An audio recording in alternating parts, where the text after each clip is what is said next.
بتتضايق من الحر؟ طب ايه رأيك في واحد قاعد في الجو ده في مكان مقفول ضلمة 3 أيام من غير لا أكل ولا شرب، وعشان يفضل عايش عمل حاجة ما تخطرش على بالك. في يوم 12 أكتوبر سنة 1992 في عمارة في مصر الجديدة في محافظة القاهرة، كان في عيلة مكونة من 4 أنفار، أكسم ومراته ووالدته وبنته الصغيرة. كانوا متجمعين على السفرة بيتغدوا، اكمن الساعة كانت 3 العصر وكله كان راجع من شغله. وأول ما خلصوا أكل سمعوا صوت فرقعة مهرجة هزت البيت كله، عشان تتطربق العمارة كلها على عيلة أكسم سليمان وجيرانه، اللي فجأة يلاقوا نفسهم تحت ومش شايفين ولا حاسين غير بصوت صريخ بيهز الدنيا. وكل ده حصل في دقيقة واحدة بس. زلزال بقوة 5.8 ريختر نيم أكسم وعيلته كلها 3 أيام متواصلين تحت الأنقاض. وبعدها صرح الجيولوجيين إن بؤرة الزلزال كانت في قرية دهشور في الجيزة، وحسب التقارير الرسمية وقتها فالزلزال خلص على 545 مواطن واتصاب أكتر من 6512، ونتج عن زلزال 1992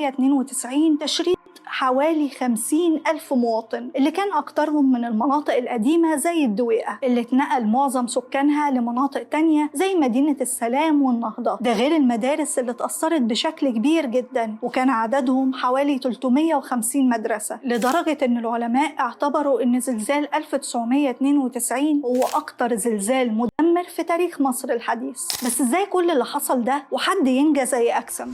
عمل إيه عشان يعيش؟ تحت الأنقاض الرؤية كانت معدومة، فمن خلال الكلام عارف أكسم إن اللي نايمين جنبه دول عيلته، وإنهم كمان فايقين شوية. ولما الموضوع طول وابتدى يفقد الوعي كل شوية، فكر إنه يقطع حتة قماش من هدومه ويتبول عليها ويشرب، وعرض الفكرة على عيلته علشان يشجعهم وما يستسلموش للموت، بس للأسف رفضوا. وفي خلال 82 ساعة بعد ما خرج أكسم بعد صريخ كتير قوي منه علشان رجال الإنقاذ يسمعوه، كان فقد أسرته بالكامل، عشان يكون دليل إن زمن المعجزات ما انتهش، وإن ربنا سبحانه وتعالى قادر على كل شيء مهما حصل.